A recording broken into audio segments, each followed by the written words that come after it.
Good morning from San Diego. Today I want to talk about recycling, repurposing, and salvaging things. I love it.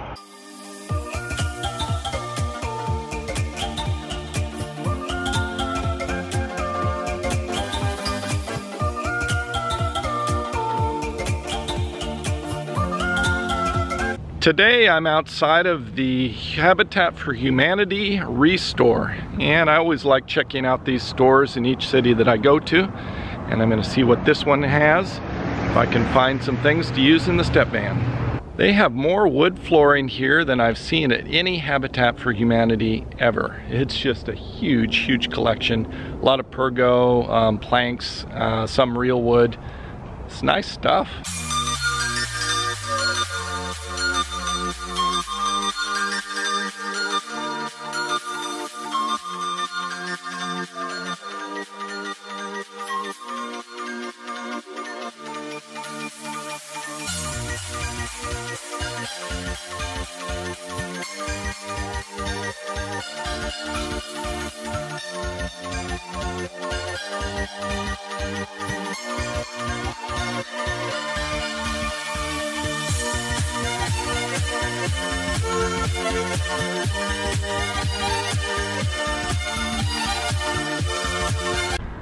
I didn't find anything today that I need at the Restore, but it does give me all sorts of crazy ideas. I have this obsession since I was a teenager with these apocalyptic vehicles like Mad Max, and so the step van is sort of that kind of a thing, in that I want to build this sort of Einstein meets Tesla and Edison mad scientist vehicle that's a little bit apocalyptic on the inside and industrial looking on the outside. So that's sort of the plan here, and so when I go to places like this and see all these mechanical things, I get crazy ideas in my head and I get all excited. Scott gave me a couple of new items to add to the dashboard of the step van. Right over here you can see a hard hat. I think that's sort of cool. It'd be better if it was orange, but white works. And over here is one of those metal clipboard things. I think that's pretty cool. I'm gonna put a thing on there like for my mileage and calculating my fuel economy, stuff like that. But I think it adds a little bit of industrial commercial look to the dashboard of the step van. Should help a little bit with my urban stealth camping.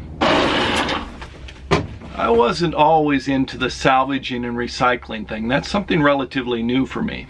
I think my interest in salvaging and recycling, reclaimed stuff started when I was traveling and seeing the rest of the world and their focus on repurposing, salvaging, recycling, and I began at that time to become more self-conscious and more aware of the importance of that and the impact of consuming things on the world. I used to think that my grandparents were a little bit strange because they were so concerned with reusing things that they had, conserving things, for instance, like washing dishes.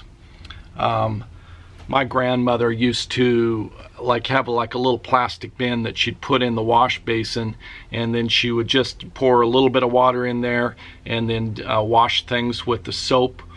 And after all the dishes were done, then she would dump it out and use just a little bit of water to rinse things. And I always thought, well, why don't you just let the tap run? You know, I had no concept of letting the water run and how wasteful that was. I think it's because my grandparents lived through the Great Depression and they had seen incredibly hard times, and the importance of reusing what you have and being careful in your consumption. I think over time, growing up in childhood, that my parents' viewpoint from what they learned from their parents, somehow over time and then coming down to me, something was lost in this, and this desire to conserve and reuse and minimize consumption. I think somehow that was lost. So I grew up not being so concerned with like conserving things. It was all about buy something new, just replace something new. So this is a big transition for me, going from a consumer with the mentality of just buy something new. The button stops working on something, so you throw it in the trash and you just buy something new. A fan starts making squeaky noise, so you throw it away and you just buy something new. So this is taking a bunch of reprogramming of habits of 50 years for me to change from this way of thinking of buy new and just throw something away to trying to repair, or instead of looking for something new, to look on eBay or go to a Habitat store or go to a salvage place to try to reuse something that is already manufactured, something that is trash that somebody else doesn't want to use, or fixing what I have to reuse that and not consume new resources. One of the main people that has inspired me in this change, the shift in the way of thinking from consuming to repurposing, using, and salvaging is a man by the name of Giuseppe Spadafora, and he's known as the T-Man in the T-Bus, and I'll link a video above. I spent about a week with him in Hot Springs, Arkansas, and he drives around the United States in a bus running off of veggie oil and serving tea, and he's a master, like, tinkerer, I guess is the best term, and he just loves to rebuild things, repurpose things, fix things, and use other people's trash and fix it up for his own use and use of others. He's all about gifting and a gifting economy. He loves to do things that don't involve cash, and he's not even big into bartering. So he's really inspirational to me. So I'm trying to take my habits of over 50 years and change them to be much more like Giuseppe's. And so he's been a huge inspiration to me. By the way, Giuseppe's going to be at the Rubber Tramp Rendezvous, hopefully parked next to me. So if you're interested in meeting him and hanging out at my step van and seeing his T-Bus, the Rubber Tramp Rendezvous, or the RTR as it's called, is January 11th through the 21st. So that's coming up in 2018, here in about a month from now. I'd say that maybe half of the things that I've acquired since January, since returning to the United States after traveling internationally, probably half of that stuff is recycled, repurposed, or salvaged. Let me show you a few things that I've picked up since I've returned that I've salvaged, recycled, or repurposed. I have this paneling that I put on the side of the step van. This came from a cedar fence that I got for free on Craigslist. Over here next to it, this is recycled denim. I purchased this new at Home Depot, but it's recycled. This metal partition wall here behind the driver's seat was something donated to me by one of the subscribers, by Paul. And so this has been repainted and pulled from one step van and put into mine. Paul also helped me with this jump seat here.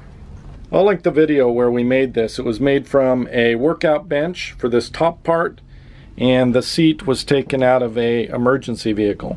Some other items that I've not yet used. I have two metal doors here, and these were salvaged from Scott in his recent move out of his house. And I'm going to be installing these somewhere in the step van. All of this stuff here is salvaged wood, with the exception of a couple of pieces down near the bottom here, and those are new furring strips from Home Depot. Back here I have a guitar, also a gift from Scott, who I just helped move. A microphone stand that I'm going to be using for some of my audio, also from Scott. Let's see, what else? Oh, here's a light kit from Scott. It has 4 different light stands and the proper lighting for daylight temperature. This sink was from Paul, also a subscriber. I'm going to be replacing this sink, which is on the small side, with a larger sink, which was donated by Wiley, who is a friend of Scott's. The new sink is down here. I'm just holding it there temporarily. It's probably double the size and also has a drying area on it. And this plastic 6-gallon container was donated by Paul. These 2 seats here came from Habitat for Humanity. I purchased those. I think they were $5 a piece.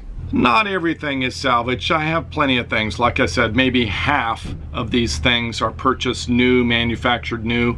And I'm still trying to figure out a way to reduce that number, that statistics. And I think the key probably is patience there, and knowledge of what resources might be available to me. This travel book here was donated by Stan, my client, who I stayed with in Austin. However, the Nomadic fridge here is new from Amazon. The buddy heater I purchased new from Target. This step ladder I purchased new. I think I also bought that at Target or maybe Home Depot. Some travel books that were donated by Scott. I have a whole box of these books.